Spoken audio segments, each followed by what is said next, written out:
Hello,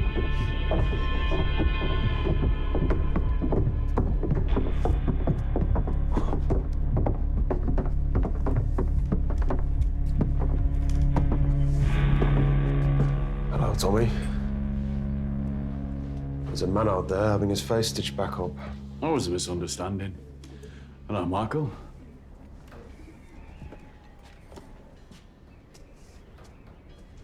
I wasn't sure what I'd think when I saw you again, Tom. Oh, yeah? What do you think? Since my mother passed away 4 years ago, Tommy and I haven't even spoken. Well, we've both been very busy. You've been too busy to punish the people who killed her. You know, Michael, when you're dealing with a very powerful enemy, taking revenge sometimes requires time. You have to pick your moment. That moment will come.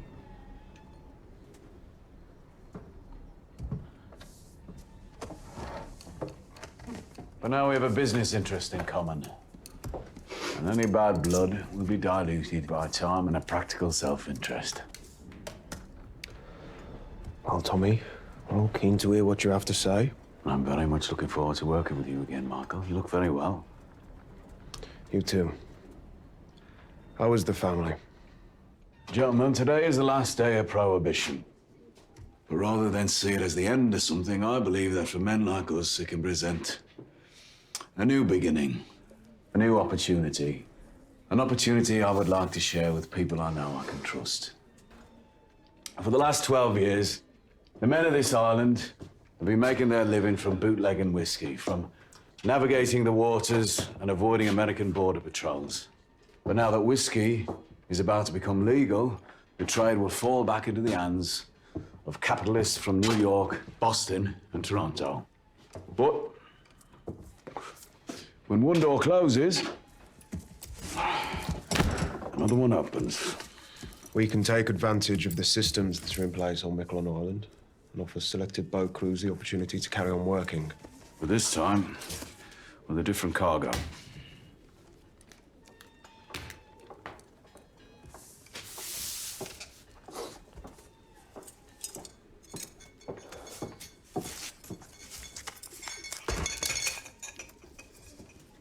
You want me to pour? No.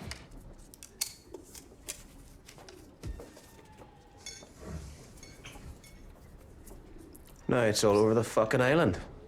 This is an island with no morals and no opinions. Just a load of fucking boats with nothing to carry and nowhere to go.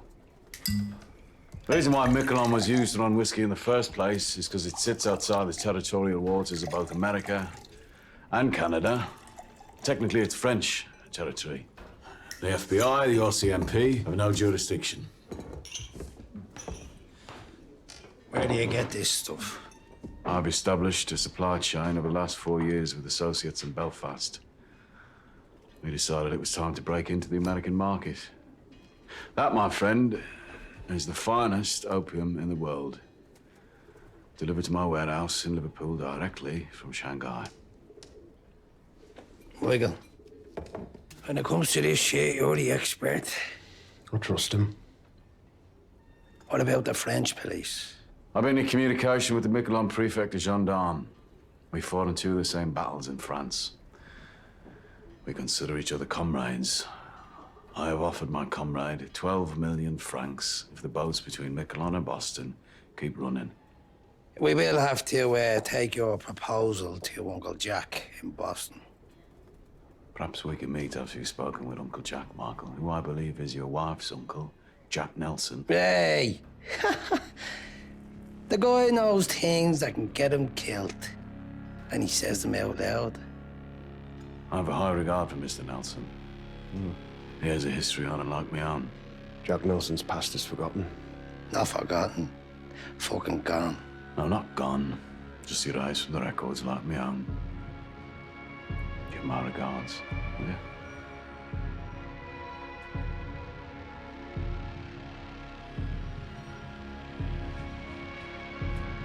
You haven't touched your drink, Tom.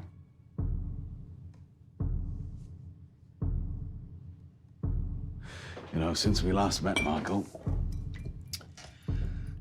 well, I've become a better man. I now realise that whiskey is just fuel for the loud engines inside your head. That's yourself on.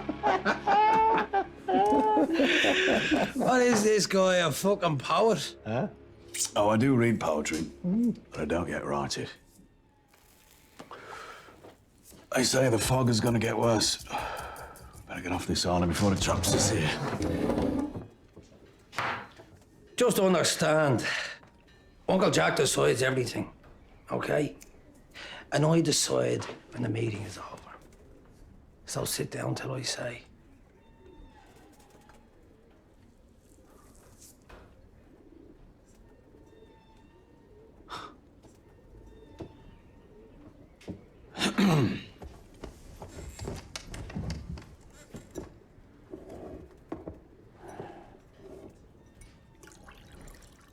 My fire.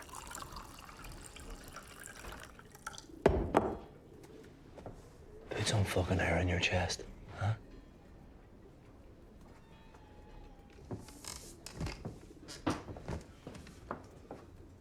Good boy. Now, give us all a poem before we go. Want to hear a poem? Want to hear a poem? What about you? Brain box.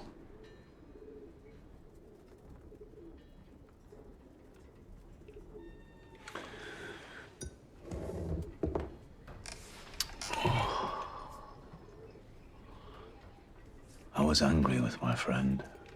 I told my wrath. My wrath did end. I was angry with my foe. I told it not. My wrath did grow.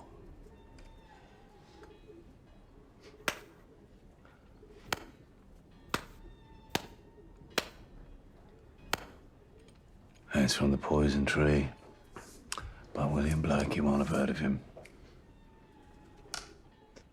Meeting over. Oh, and by the way, my friend, the police commissioner, told me that he'd spoken to his FBI liaison officer, and he told him that there is an informant in your organization in South Boston. I tell you this in the spirit of corporate hygiene. Here you are, Michael.